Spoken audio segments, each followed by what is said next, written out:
I got so much motherfucking design on right now. Break it down, bring it back, make it clap. I got 3 old thoughts, new guap, where that bitches on my line, and you know. Seperti yang kita tahu, Indonesia merupakan negara kaya akan budaya. Salah satunya adalah kain troso. Kain troso merupakan kain tenun ikat yang berasal dari Desa Troso, Kabupaten Jepara, Jawa Tengah. Kain troso ini memiliki motif etnik yang beragam, tidak mudah luntur, dan lebih awet. Keunikan-keunikan inilah yang menjadikan kain troso diminati oleh banyak kalangan. Tidak hanya kain troso, kota Jepara juga dikenal sebagai kota kerajinan kayu. Sejak abad ke-19, daerah Jepara telah dikenal luas sebagai daerah yang memproduksi furnitur atau mebel dan ukiran yang terkenal di Indonesia. Industri furnitur di Jepara menghasilkan limbah serbuk kayu yang tidak sedikit. Limbah serbuk kayu yang dihasilkan di Jepara mencapai 58,85%. Untuk meningkatkan daya tarik kain troso dan memanfaatkan limbah serbuk kayu, kami bertuju menginisiasi sebuah rencana usaha inovasi pengembangan produk lokal Jepara berbasis e-commerce. Inilah sebuah brand karya inovasi dari kami, Wooden Bag, kreasi handbag dari limbah serbuk kayu dengan kombinasi tenun troso. Pada saat ini di daerah Jepara dan Kudus sudah banyak yang memproduksi tas wooden bag, namun belum ada yang inovasi dari limbah serbuk kayu sendiri, mengingat adanya peluang yang besar di pasaran. Penjualan tas akan melambung pesat, maka perlu adanya penawaran produk yang memberikan nilai lebih dan manfaat bagi konsumen. Oleh karena itu, pelaku usaha di sektor ini harus mampu melakukan penawaran yang inovatif untuk menarik pasar. Estimasi potensi pasar, cek informasi dan data. Jumlah konsumen ada 400 data. Pendapatan rata-rata konsumen kisaran 1 juta rupiah. Jumlah pesaing 4 kompetitor. Besar pendapatan yang dialokasikan untuk berbelanja 64%. 64% dikali 1 juta sama dengan 640.000. Cek informasi kemungkinan berbelanja 50%.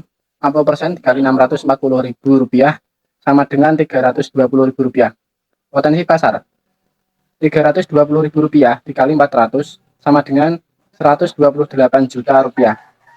Potensi penerimaan 128 rupiah per 5 sama dengan 25. Aspek pemasaran yang pertama ada segmenting, targeting, dan ada positioning. Untuk segmentingnya mengelompokkan target yang kita tuju yaitu masyarakat menengah, khususnya di wilayah Kudus, Jepara, Pati, dan Demak. Yang kedua ada targeting. Ini menargetkan perempuan yang aktif di sosial media dan potensi masyarakat di sekitar store. Positioning ini banyak pesaing penjual tas, namun rencana bisnis wooden bag ini dengan pemanfaatan dari limbah serbuk kayu, harganya pun terjangkau dan berkualitas. Bauran pemasaran produk wooden bag ini cocok digunakan untuk semua acara seperti pergi ke acara kurma, main, buat apa ya, pergi ngantor bisa. Kalau yang wanita-wanita kantoran, dengan model yang simple, handbag ini mudah dibawa kemana-mana ya. Untuk harga itu rank harga produknya mulai dari Rp50.000 sampai Rp85.000. Dengan rata-rata harganya itu cuma Rp65.000. Wooden bag dijual secara eksponensiasi atau titip jual di beberapa toko oleh-oleh di daerah Kudus dan Jepara. Kita mendatangi sebuah event-event besar. Yang ketiga, promotion. Untuk promosi kita yang pertama ada wedding reseller, yang kedua kita bisa menaruh produk wooden bag ini berpromosi di toko online yaitu Shopee, ada juga Lazada dan Tokopedia. Teknis dibagi menjadi 3. Yang pertama, lokasi. Dilihat dari segi lokasinya, sejauh ini di Kota Kudus belum ada pesaing atau kompetitor usaha yang bergerak di bidang yang sama dengan produk kami wooden bag, sehingga peluang untuk menguasai pasar di kawasan Kudus masih terbuka dengan lebar. Kemudian yang kedua, luas produksi. Dalam lingkup operasional bisnis ini, produksi wooden bag telah terkendali dengan baik. Target produksi pada mingguan adalah dengan membuat minimal 15 spesies produk. Kemudian layout dapat dilihat pada slide berikut. Di sini ada office, kemudian raw material storage.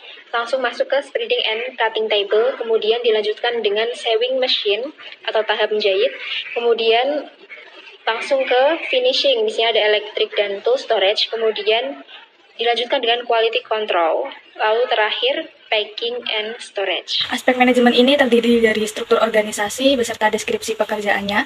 Yang kedua ada jadwal kegiatan. Nah, yang pertama dari struktur organisasinya terdiri dari CO yang dipimpin oleh Nisa, yang kedua manajer oleh Andika, yang ketiga bagian keuangan oleh Mbak Ulfa, selanjutnya sales dan marketing dipimpin oleh Mbak Putri, selanjutnya Division and Quality Control oleh Mbak Nirma, dan selanjutnya Direktur Produksi oleh Mas Kosim, dan HRD dan Service oleh Risma. Nah, selanjutnya bagian deskripsi pekerjaannya yaitu CO yaitu sebagai di sini sebagai mengatur jalannya usaha. Nah, sedangkan manajer menerapkan sistem pengendalian manajemen HRD. Deskripsi pekerjaannya itu sebagai merencanakan, mengembangkan, dan mengimplementasikan strategi di bidang pengelolaan dan pengembangan SDM.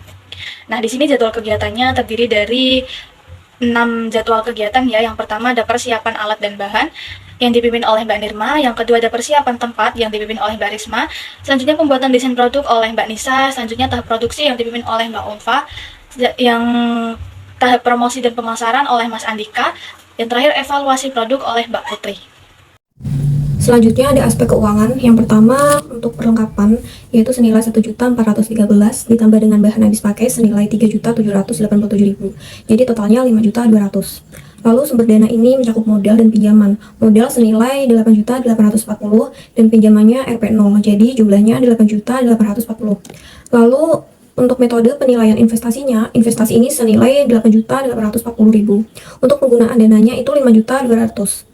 Lalu arus kas bersih ini 8.840 dikurangi dengan penggunaan dana yaitu senilai 5.200.000. Totalnya adalah 3.640.000. Untuk penjualannya ini 58 unit dalam per bulan dikalikan harga produk yaitu 65. Jadi totalnya 3.770.000. Lalu pendapatan ini adalah dari arus kas tadi 3.640 ditambah dengan 3.770 yaitu senilai 7.410.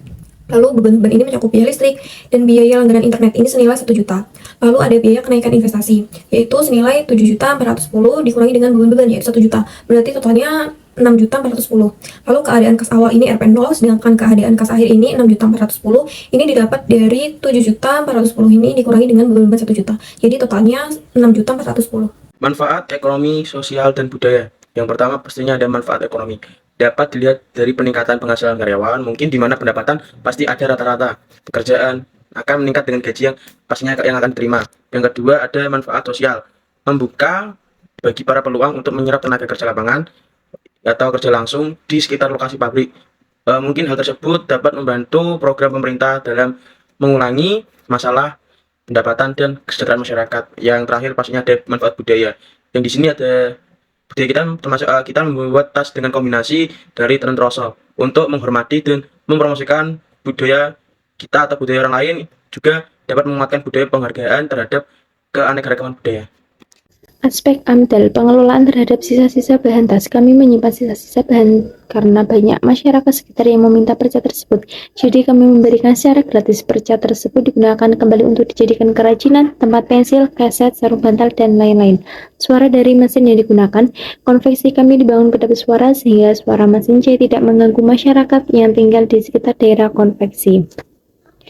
Aspek yuridisnya, jenis usaha kami berbentuk usaha rumahan dilakukan secara berkelompok dengan skala kecil mikro yang bergerak di bidang kerajinan tas, yang mana usaha ini dilakukan di rumah dengan dokumen legalitas itu, surat izin tempat usaha dari pemerintah setempat, tingkat kelurahan dan kecamatan yang berlaku selama 1 tahun.